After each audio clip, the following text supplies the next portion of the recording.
Ottimo riscontro di visitatori avuto ad Agrigento le giornate del Fai d'autunno promosse dal gruppo dei giovani anche a sostegno dell'attività con la raccolta fondi annessa. Sono stati 4 i luoghi che hanno composto l'itinerario nel centro storico della città: la Casa Montana a Moscato, alla Posta Vecchia, quella Montana a Riolo, sulla via Atenea in Vicolo Gozza, il Palazzo Celauro nella stessa via e quello di Piazza Lena, Casa Messina Bonfiglio, un edificio del XIX secolo risalente al 1820 che da piccola locanda pian piano si è ingrandito fino ad arrivare negli anni 20 a 3 elevazioni. Oggi ottava edizione delle giornate Fai d'autunno, quest'anno edizione 2019. Ci troviamo in Piazza Lena, presso la Casa Messina Bonfiglio, edificio di particolare pregio storico e architettonico. Oggi abbiamo avuto una grandissima affluenza e siamo felici di questo, sia qui che negli altri siti. La città ha risposto bene e si è dimostrata sempre vicina e sensibile a quella che è la mission del FAI. Queste giornate sono importanti per la Fondazione, per il Fondo Ambiente Italiano, perché noi attraverso queste giornate riusciamo a raccogliere quei contributi che ci consentono quotidianamente di tutelare il nostro patrimonio a livello nazionale, paesaggistico, artistico e naturale. Noi siamo stati lieti di aprire il nostro bed and breakfast ai visitatori per la giornata Fai ottobre.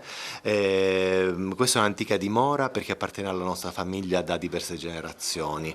È stato creato l'albergo La Bella Napoli dal fratello della mia risavola, quindi stiamo parlando della metà, se non prima, del 1800. Noi l'abbiamo ristrutturato il secondo e terzo piano che è toccato in eredità e abbiamo fatto il bed and breakfast Terrazzi di Montelusa. Oggi abbiamo in esposizione alcuni pezzi del corredi della nonna, della bisnonna, della trisavola. Aspettavate questo riscontro?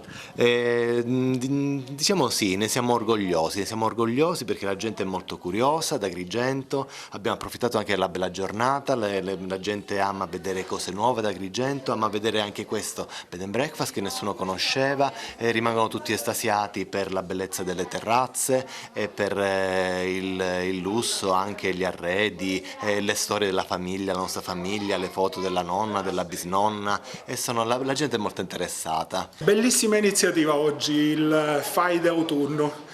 Visti dei posti stupendi che di solito sono chiusi e conosciamo solo esternamente. È importante anche per noi agrigentini che non conosciamo i nostri gioielli. Bellissimo, perché non riusciamo a capire quanta ricchezza abbiamo nella nostra città e vi dico di più, ci sono dei palazzi che ancora non fanno parte del FAI, che sarebbe bene che voi cittadini come me agrigentini li apriste, perché è una grande ricchezza. Qua in questo piano Lena intorno conosco dei palazzi che sono incredibili e che nessuno può immaginare la bellezza. Si dovrebbero fare tante di queste iniziative. Oggi ho visto una grande quantità di gente che ha partecipato all'iniziativa.